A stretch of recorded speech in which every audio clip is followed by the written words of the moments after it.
Hi there and welcome to the Building My Freedom Business podcast. My name is Erik, I'm your host, and today's guest is Shaun Latham from Info Bytes Media.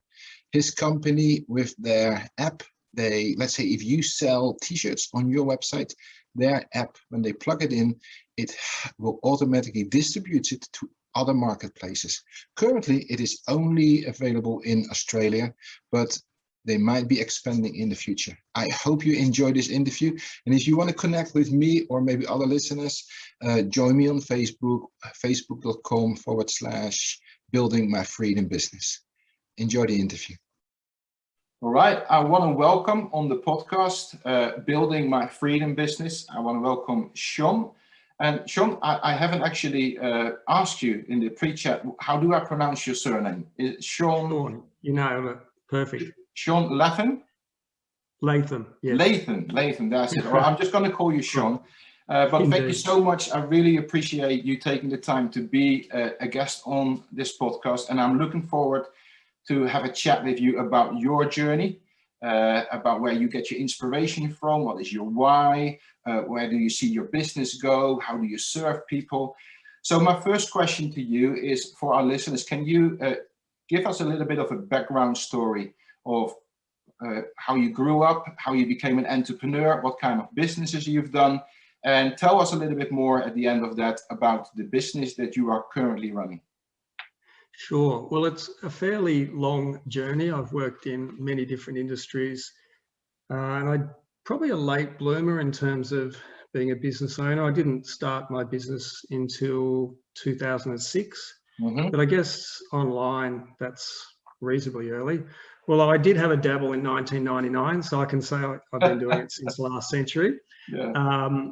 But yeah, I think, I won't go too far back, but basically I worked as a programmer for a few years, and had a couple of side hustles that I was trying to get off the ground, and that never really worked. And I think I would have been late 30s, and I don't know if it was a midlife crisis, but I think we all have those moments where we kind of question where we're going. And I remember this telecommunications company, it had just been bought out by a large Indian company, the largest in the world actually, and they started calling us resources, and it was kind of the beginning of the end. And I was sitting in a cubicle and just thought, I've got to have a crack at this. And I had a couple of ideas, and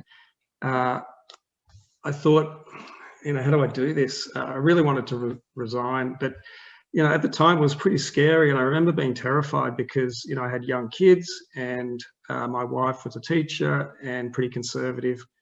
But an opportunity came up to do a little contracting role for a few months. It was to build a music website, and I'm quite passionate about music as well, like yourself. Yeah. And so that came through, and I just emailed my resignation and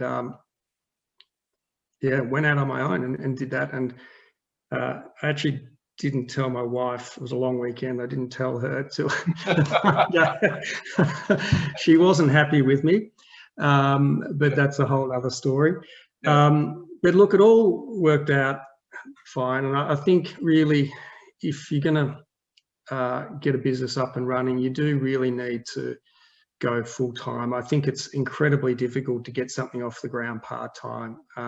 If you can do it, I'll take my hat off to you, but I never managed to get it to work as a part-time side hustle. But yeah, so I had one project, and then one project led to another. And then I ran out of business, and that was a bit scary. And, you're used to having a paycheck, and of course that money just stopped. And then I hit on an idea. I was quite shy. I didn't really want to go out and sell, but I looked in the job advertisements for people that were looking to hire WordPress developers at the time. That was one thing that I wanted to get into and expand on. And so picked up the phone and rang a couple of agencies that were looking, and convinced one of them that, I should work for him from home. And so he took me on, and just from that I was able to hire 10 Indians and build WordPress sites. still had that customer up until about a year ago, and he retired. So yeah, but one thing led to another. I'll try and keep the short version. But I effectively transitioned from a full agency service, which is tough. I wouldn't recommend that to anyone. But I didn't really have a master plan. It was just one thing led to another. Someone asked me to integrate some e-commerce products for a wholesaler to a drop shipper.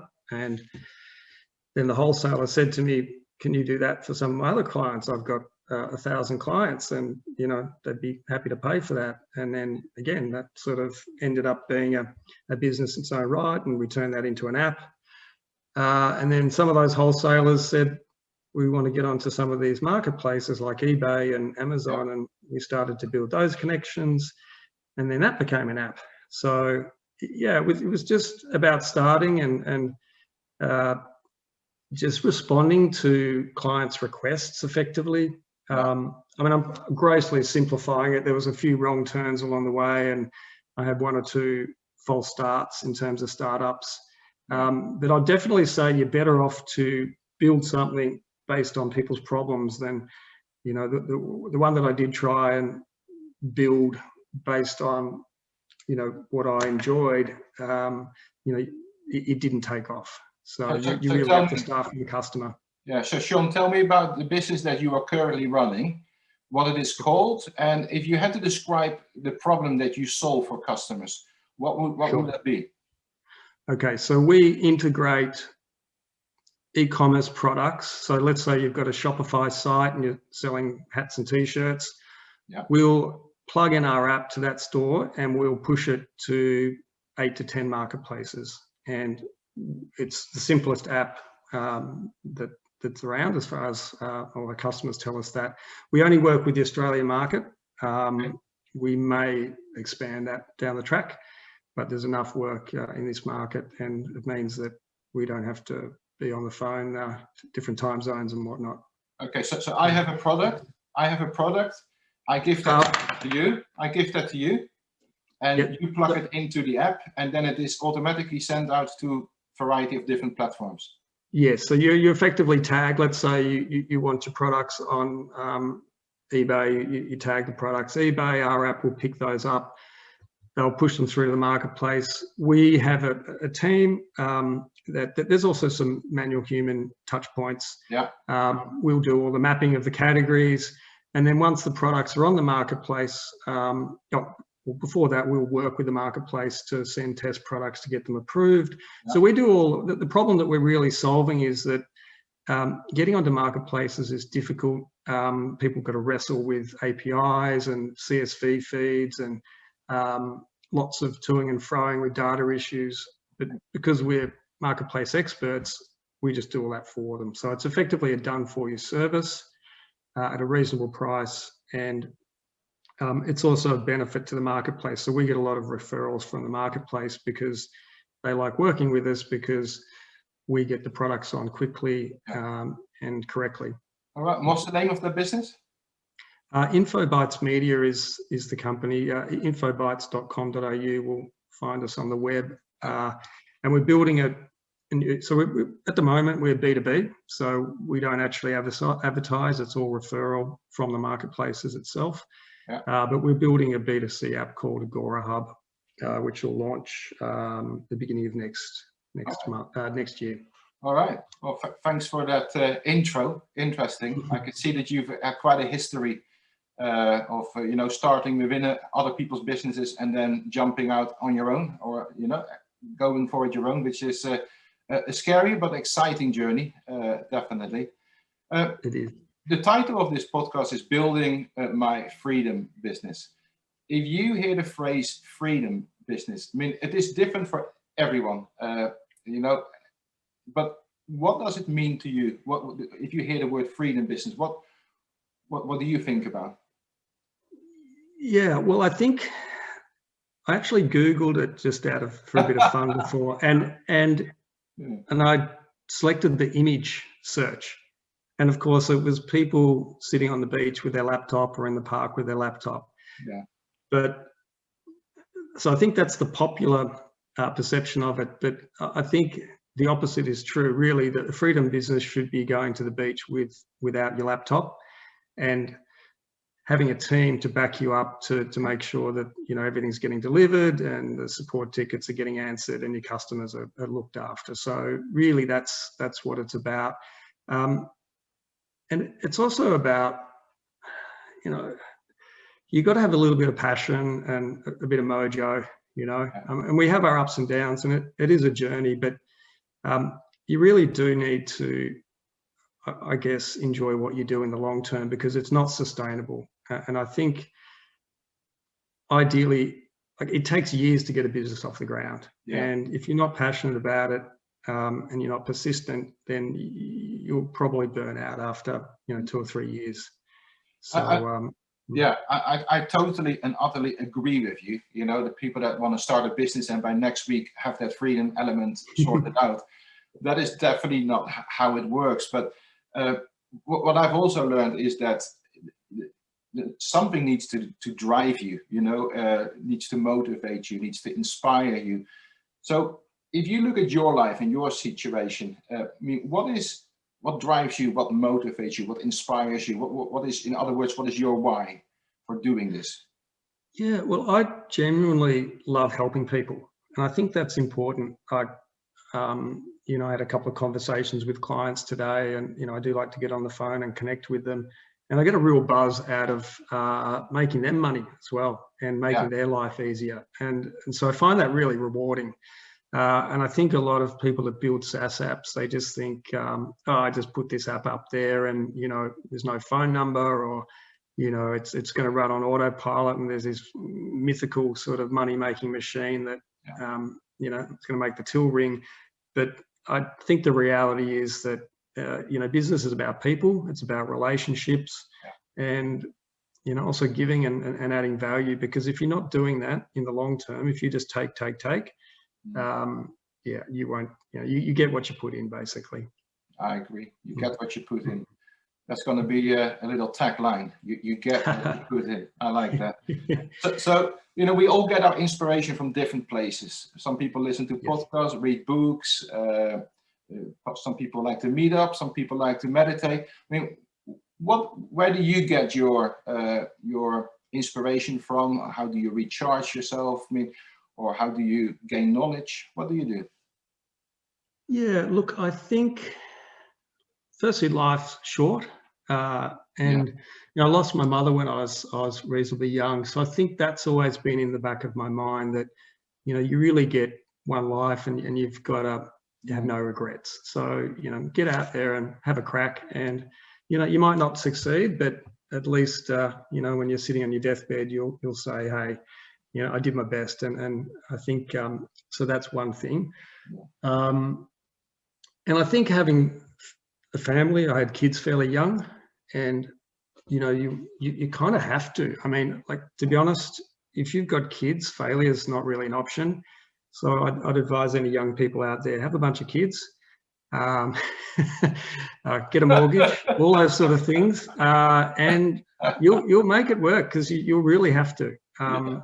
It's simple as that, because I know a lot of kids these days are putting off all that stuff, but eventually you'll do it. And I think for me, it was only once I started a family that I really started to take responsibility and think long term. So yeah, definitely family's a big driver for me. You know, I'm blessed to have a great family, married for 27 years. I've got 3 lovely kids who are well behaved, a lot better behaved than I was. So yeah, I think that's probably what gets me out of bed in the morning, knowing that you know, I'm providing. I mean, that's a little bit of a cliche, but I'd say there's a bit of ego there as well. Proving to myself, I would say, if I'm truthful, you know, can I do this? Because you go through these little steps and you think, you have all these doubts, and then you kind of conquer that and you go, oh yeah, actually I can do this, and you get a bit of confidence. So I do like pushing myself and just raising the bar a little bit. So otherwise you get bored, and there's been stages in the business where I have plateaued and almost semi-retired, and I actually got bored. So I think you've got to keep learning. I wonder what that will feel like to be bored.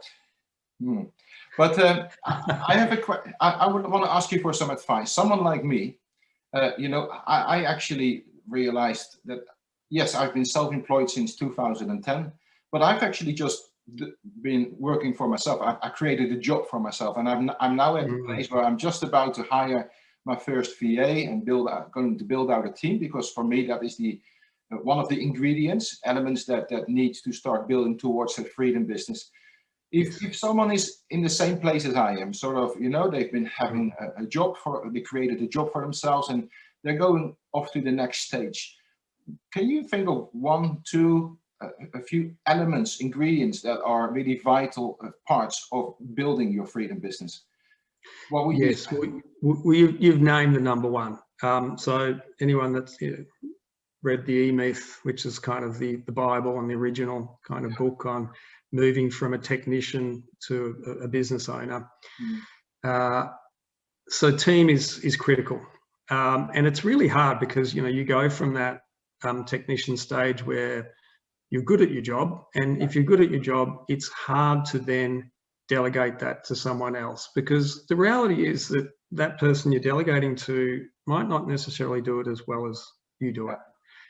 But there's only 8 hours in a day, and I'm not the best worker, but I've got 15 staff that work for me. And so rather than 18 hours, you can do the maths on that. I produce a lot more than if it was just me. And but that doesn't happen overnight. As you say, you start with one VA. I guess my advice would be a good boss. Don't micromanage. Really look after them, because it doesn't matter whether they're local, offshore.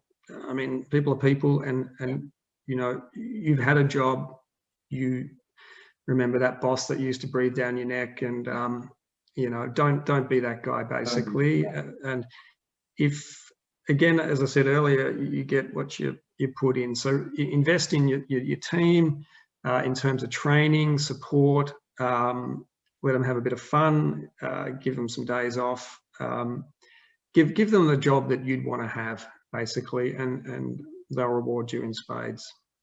And I assume expect to make some mistakes as you walk this journey. Of course. And I wouldn't say encourage mistakes, because obviously, you want stuff done correct, but that's how we learn. We learn by trying, and any business owner is going to make mistakes along the way. That the key thing is, do you actually learn from those? And so I never scold staff. We'll have a post-mortem if it's a new marketplace or a new project. We'll kind of pause at the end and say, well, what went well, what didn't go so well, and we don't look at it as a failure. We look at it as a way of improving something. So your business, infobytes.com.au. What is the end journey? What's the end journey? What's the vision that you consider to be the end journey for that business? Well, I want to grow sustainably. I'm just in the process of hiring someone to effectively replace me, because managing 15 staff and 500 customers, the team carry a lot of that weight, but I'm kind of maxed out at the moment. But as I said, I still have my mojo. I'm still enjoying it. But now, I guess the ultimate end game, every business at some point will get sold or closed down. So I want to keep taking it as far as I can take with my own skills and the skills of a team. And I don't have a exit point, but I think as long as it gives me a good lifestyle and I'm enjoying it, I've got the passion and the drive, I'll keep going. And then we all got to kind of retire at some stage, and then I'd probably check out in terms of an exit. And the other thing is that you don't know what's around the corner. Someone might tap you on the shoulder and go, hey, another competitor say, like what you're doing. And yeah, so if there's anyone out there.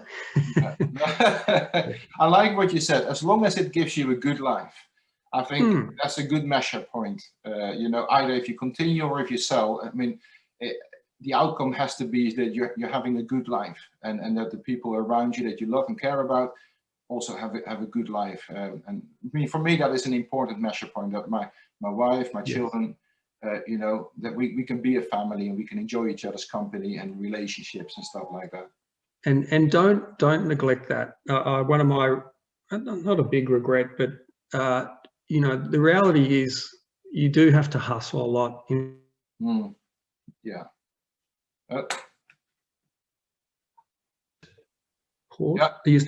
You're back. So we had a little internet connection problem there, but Shaun is back in the house. Good. So I was just going to say that you do need to spend time on your family and your friends, because I think most business owners early on, they do have to hustle and do the 1,000 hours or whatever, 10,000 hours, whatever that myth is. But so you make a lot of sacrifices and hopefully it pays off. But I do see a lot of business owners that unfortunately relationships break, and so it's important to take some time out, maybe some date nights and whatnot, and keep the flame burning. In the beginning of our conversation, you gave me a new idea for a new podcast. I mean, how have you wound up your wife or your spouse? By decisions that you make in your business, or I think. All of us, we will be able to contribute to that one. But you and I connected because we're both part of the Superfast Business community run by James Remco, and I just wanted to hear from you. I mean, being part of that community, how are you benefiting from that? So initially, I stumbled across James. I was buying his SEO services, and I had no idea he was a business coach. And I was looking at this guy Matt in his support, and this guy's a machine. But I found out later he had 70 staff, and all of them in support were called Matt, because he just had one license. But I was intrigued because I had a team in India, and that's another story. But I was keen to get a team up and running in the Philippines, and I was kind of studying his business before I even knew he was a coach. And then I discovered he had a coaching program, and then next thing you know, I signed up. So the first thing was, how do I build this team in the Philippines? And he's since actually created a business called Vision Find, which is run by his wife, who I've met. It's lovely. And so I think he was the yardstick for me. There he was, 70 staff, all working remotely, all run. I mean, it was a wholesale kind of white label SEO business. He also had a WordPress business, but it was kind of a white label solution, and it was all run via email, and it allowed him to kind of surf and do all that stuff. And I thought, he's got it worked out. I can learn a lot from this guy. And so I did. And I learned a lot about building a team, how to structure a team. But the most important thing is just starting, and so I went to a meetup, and I sat next to a guy that had 15 Filipinos, and I said, how did you find it? And he gave me a jobs board, and that night I went home and hired my first VA, and that was 5 years ago, and I've still got her. And in fact, I think we're up to 15 now, and I've never lost one, so they're all with me. So. Which is lovely. What I've enjoyed about this conversation is even though it's a short conversation, to hear the huge amount of experience that you've got. And you're working with a team. You've worked already in businesses in the past, but you went out on your own. You developed teams, and you have quite a clear vision for the future going forward. And it inspires me, who sits at the beginning of that journey. I'm just about to interview my first VA. So I'm excited to connect with you and to be inspired by your journey. and I'm definitely going to learn from this conversation and yeah, get going with it. But before we finish, is there, and I said I would throw this question at you, and you might have something, you might not have something, but is there a question that you think I should have asked you, or you hoped I would have asked you, that I didn't? And this is your opportunity to throw it in there. And I think you've done a pretty good job, but since you're building a team, I'll give you one red hot tip on starting a team. And this is something I learned from James. So you'll get advice from all sorts of people. As I said, don't micromanage. You basically want to be outcome focused. So focus on the outcome. Let them find how to do it and trust them. That's what you're hiring them for. But you know, a lot of people, they start using project management tools and all this stuff. Don't even worry about that. You can use something simple like Slack or Google Chat. And what I do is, with one of the reasons I'm able to manage a team on my own is we don't have a project management tool for this stuff. Basically, we've got one system, which is basically the support ticket system, but effectively we have meetings and everyone knows what they need to do, and we've got clear roles defined. But every day, the staff give me a daily update in the chat, and it's like the daily update feed, if you like you have that in Slack, or a channel, I guess they call it. And so within 5 minutes each day, I can just look in there and know exactly what everyone in the team has done. It's all just bullet points, really simple, and then you can go surfing or whatever you want to do. I'm grateful for this tip, because this is exactly the point where what I'm looking at right now. Keep it simple. Keep it simple. Absolutely. I will definitely do that. So if people want to learn more about your business, you know, about how to put their product on an app in Australia, it's all Australia based. Info Bytes, infobytes.com.au, as you mentioned. Don't judge me on the site. We are a B2B site, so we don't really advertise. And you can find me on LinkedIn as well. And remind me of the name, Shaun Latham, Latham. All right, Shaun, really appreciate that. Thank you so much for your time. And, you know, I look forward to catching up with you within Superfast Business. And who knows, somewhere, maybe when James runs one of his events again, who knows, we might run into each other there. Come down under. No, it's an absolute pleasure. Thank you, Erik. All right, then. Take care. Take care. Bye.